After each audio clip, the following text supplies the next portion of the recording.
افسوس که در همان روزهای حادثه‌های فوریه پند نگرفتیم ما از آن حادثه. یک دیگر از دست دادیم، باز سر کردیم باد کردن کاه کنده رو. چندین یک پیش نظر بریم در همین سالهایی که بعد صلح چندین بار ما قانون عفو قبول کردیم. هر یک قانونی که قبول میکنیم 5، 6 تا 7 هزار ما از جزا آزاد میکنیم.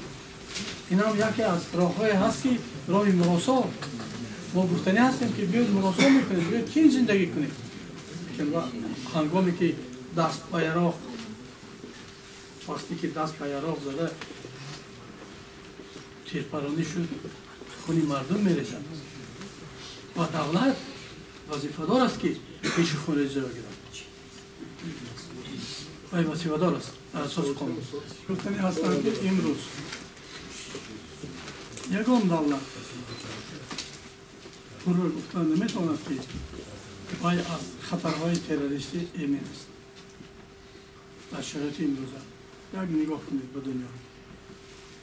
امریکا و غرب که سراپا یراق نکند چطور با واهمه افتید. ما یک دولت کوچکیم، لیکن گفتن که این خطرها فقط به تاجیکستان منسوب است. نه. امروز نظر به سال یکی از سبب‌های که سری وقت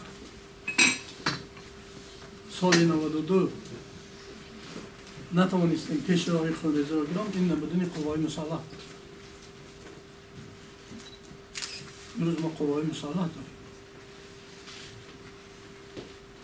قوای مسلح ما در حفظ وطن هستند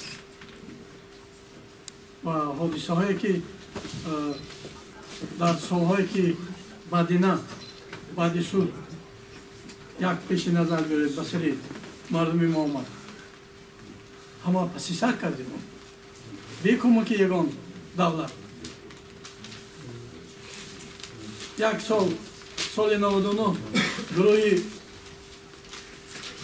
99 نفری جمعه نمانگانی به قرقیزستان و ازبکستان هم چی کارهای کرد.